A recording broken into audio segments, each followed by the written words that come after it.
Hey everybody, I am away this week. I'm actually at a conference in Cleveland, Ohio, the Customer Service Revolution Conference. If you're there by any chance and you happen to be listening to this, please stop by my booth. I'd love to say hello. But what I wanted to share with you this week was actually an interview that I did over a year and a half ago.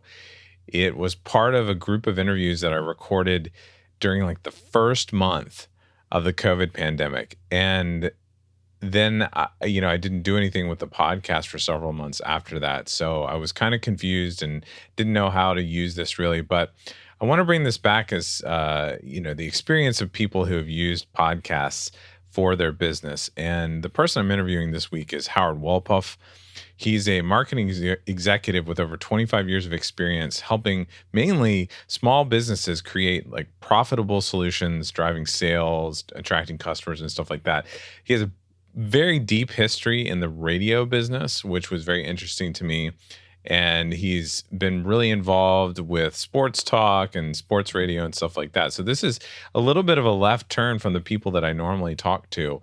And what was interesting is Howard has come into this podcasting world from radio. He's worked with a lot of local business owners and leaders, and he has lots of interesting ideas for how podcast content can be used. And he talks a little bit about his experiences in this interview. So I hope you enjoy it. I will be back next week and doing an interesting episode on trust with your listeners, trust with your clients. And it's not what you're thinking. It has to deal more with privacy and things like that. So until next week, I look forward to seeing you. And now here is my interview with Howard.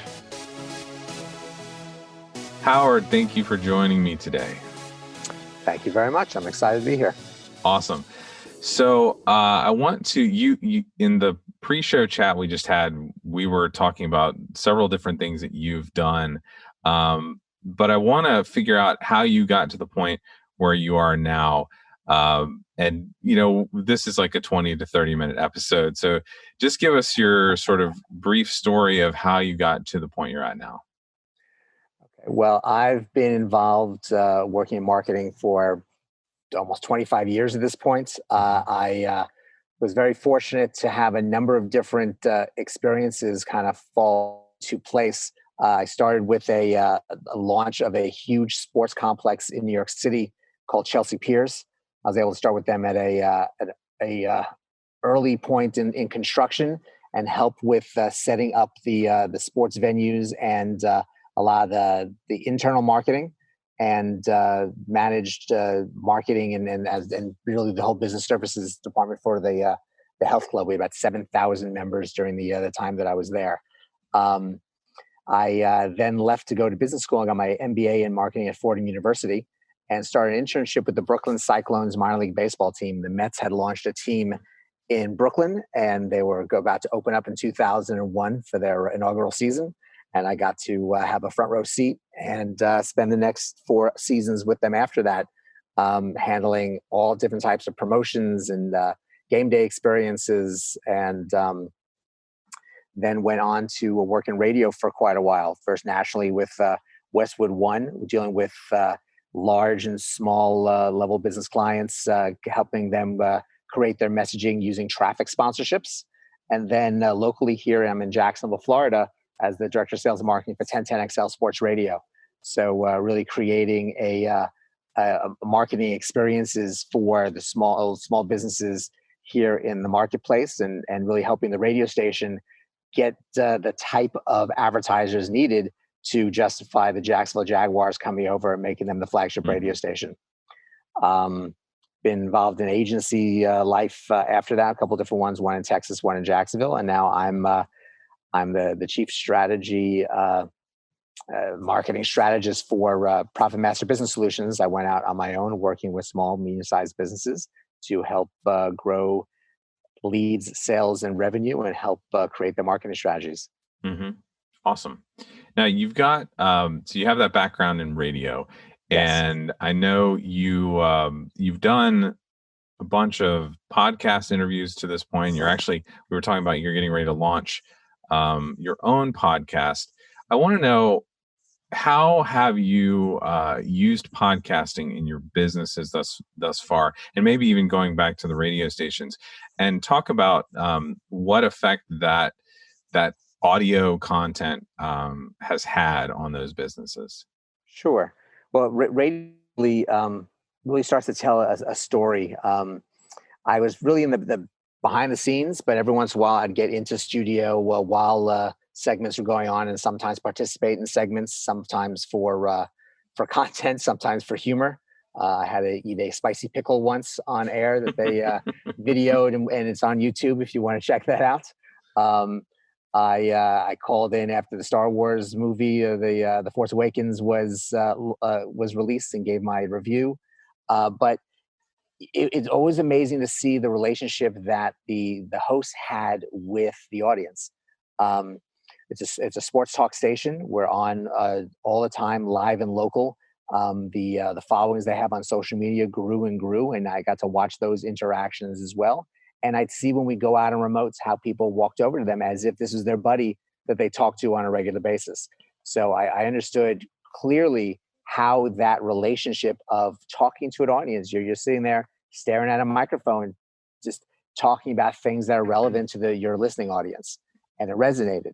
So I was fortunate to have the opportunity. I was working at a marketing and advertising agency here as running accounts over the course of 18 into 19. And we had a really full video department. And to bring in, it was really led for lead generation, but also for content that we put on television. We ran an online TV network called Buzz TV. And one day they said, okay, someone's here. Why don't you guys put on a microphone and interview them? So I got thrown in on a segment called 5 Minutes With, and it's with small business owners and marketers to talk about their business. It really is we'll call it a puff piece in some ways, right? Because I would have all these nervous people who've never been on camera before, and I'd say, look, I'm throwing you softballs. All you gotta do is hit them. I'm going to lead you with questions to help you talk about your business and promote yourself, and then eventually lead you to turn to a camera and say the website and contact information so people can follow up with you. And then this would go online, and you can post it on your website and your social media. And I did about 100 of those. So really got a good sense of the thoughts and that moment, fears of small business owners in expressing their story and how to tell it. And it really was a great experience. And I would take those personally and put them on my social media posts and help with the numbers of views it would get. But also it really helped broaden my own personal branding. So now with my own business, I've done a couple of things. One, I've started a podcast that's going to launch hopefully by the end of this month. I'm gathering, I'm speaking to small business owners, and I really want to know the good, the bad, and the ugly about marketing in Jacksonville, Florida. Mm-hmm. There are some mediums that work very well. There's some that don't, that people are really pushed into doing on a regular basis. And I've gotten their stories of how they've spent their money but didn't get any really return on their investment. And then I looked a little bit broader and actually did we'll call it a video podcast, but it was an interview series that I'm promoting right now. I launched it on March 1st, called 30 Days of Marketing Mavens. And that's at 30daysofmarketingmavens.com, where I interviewed 30 marketing experts from around the world in 30 different niches. And each day I'm releasing one interview after the other. And really gave me a great opportunity to interview people who are interviewed all the time, whether it's on podcasts, whether they are featured speakers at different events, and really gave me much more of a comfort feeling as a host to what I'm trying to do locally. That's spectacular. That's a lot of stuff that you're working on, and I'm really interested to check out that 30 days series because there's probably a lot of great stories happening there. So you mentioned you've had some experience working with video. You're interviewing these small businesses about different things that they're doing. I wanted to get your opinion on why a small business, why a personal brand, something like that, why would they choose podcasting versus a blog or a video, or what? Maybe if you don't want to say either or, what do you find the strengths or weaknesses are of those types of content? Well, I think the easy answer is that with a blog, there's a lot of work involved with the blog, and you just to find the time to write all that information, to find the time to process information and make sure it's edited properly, is really hard for a small business owner, especially if you don't feel you have strong writing skills or the I guess the mind to come up with the topic for each of these pieces. So it really is a barrier for companies to get that messaging. And there's so much out there. It's really hard to get through the noise with blogs these days. It's very good for SEO, but it does bring challenges to really, is your message resonating out there? It may be more that everyone else is doing it. It has to be there so people see it.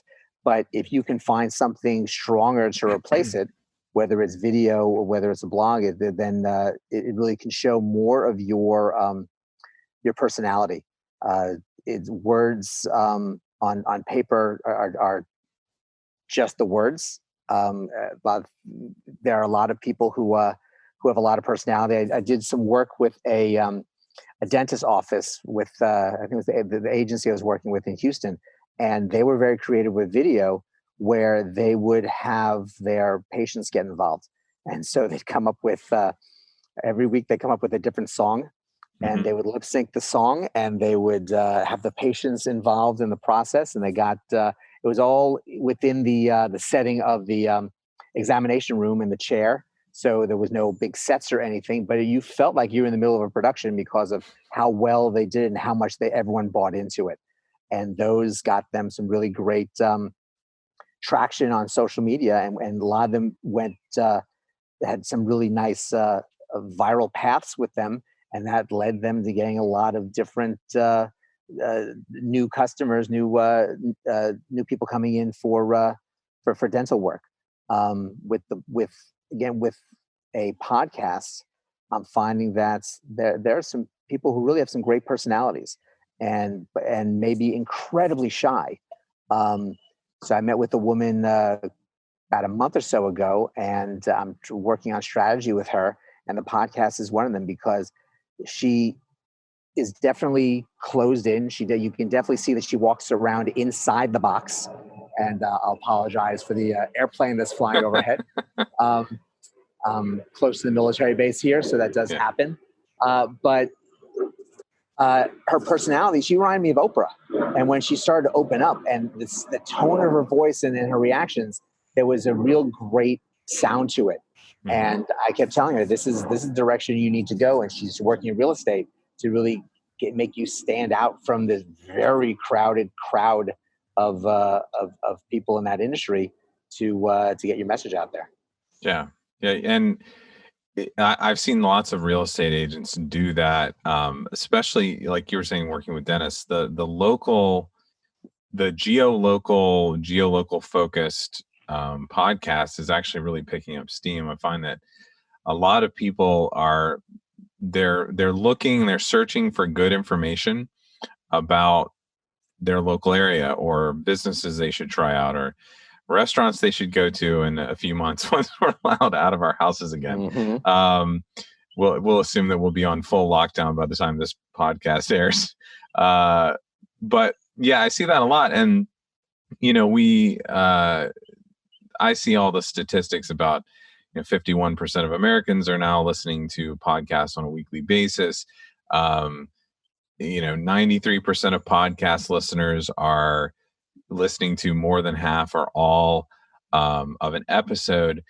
Why do you think it is that people really love podcasts? Why are they gravitating towards podcasts as opposed to other content? I think it's a few things. One, let's just talk about the experience in the car. The terrestrial radio is kind of boring. And I say that having worked at a terrestrial radio station now. Talk radio is a little bit different than the music stations, but um, sometimes you don't find that right personality in your market. That's the DJ in between the songs. Sometimes the songs are just the same songs all the time. And there are people who are choosing not to spend the additional money on XM. So what else are you going to do in your car? Here's a great opportunity, 20, 30 minutes of your commute to get something out of that time. And that's really been valuable to people who are doing podcasts. In addition, it's it takes a lot to stop and read something. That's part of the issues with the newspaper industry. People don't have the time to read and just don't. They want their information told to them in some way, whether it's video, whether it's audio, and they're finding different resources for information than just an article or a newspaper. It's also sometimes you find that person intriguing in your whether it's your industry or your market, and something caught your eye and your ear, and now you're hooked on it. Yeah, those are really interesting points. You're the first one I've had in the series talking about, the effort it takes to read and terrestrial radio and that sort of transition. The freedom that podcasters have, the no gatekeeper, things like that. I find that really interesting. Now, I moved here from New York. Yeah. So about 13 years ago, and I would read the New York Daily News, and I had the Times and the Post. So I had real thick newspapers to read on a daily basis. I grabbed one and read it on the subway and back and forth to work, and that was my time to soak in the newspaper. When I moved to Jacksonville, it felt more like, and they joke about it on the radio station I was on. They call it the pamphlet. So it's really thin. There's not a lot of information. You can really, until they got smart and started charging, you really get everything you want on their website and catch up on the local information. So I finally canceled it like 4 years ago, and just I was only looking at the ads to see who was advertising. Yeah, it's been a definite shift. Now, so you're just getting started with your podcast, but you've had some experience creating content. But I really like to remind people that we all go through this at some point. We all get started at some point. You kind of just, if you have an idea, you have to get started. You have to jump in, start ugly, whatever you want to call it. Do you have any stories of, and maybe today is one, you're working from home, you've got to go outside because the cleaning crew is there and all that sort of stuff, and things happen. But have you had any growing pains as you've started on this journey of starting your own podcast? I definitely have. As I was going through the interview process of 30 Days of Marketing Mavens, one in particular, I do everything on Zoom, and it has been fantastic. I've been blown away of how great Zoom has been, especially when everything gets saved. And I have the audio, I have the video, and I'm going to make a podcast out of this shortly as well. And so I have all the tools right there for me. And I've been doing video and audio editing for years anyway with things I've done. So I'm off and running with the files. One in particular scared me because she was from Western Canada, and it was her connection, and she kept going in and out. So she hasn't come up yet, but I know that I'm going to spend a long time going through her interview piece by piece and splicing out the time lapse where I'm waiting for her to respond. And unfortunately, people are going to see her speaking, but her face speeding up in the process is not going to be the prettiest of the interviews. So, and that's been the ones on my mind, forgetting that I had two that I started and stopped and then started again. So of course, as I'm doing these videos late at nights, and I post up the video, and I load it onto the website, and then I check it like a little bit later in the day, and all of a sudden I hear, no, you know what? Well, let's start this over. And how was your name pronounced again? On two of them. I'm embarrassed because they're up on the website like that, and so I'm racing. And even yesterday, I had caught the first one. It was the first interview, and I did all this work and set it all up, and for whatever reason, the change didn't take on the website. So the original version of the video was still up there as opposed to the alternate version. but then I forgot that I had done the alternate version. So I spent all this time re-editing and putting it together yesterday.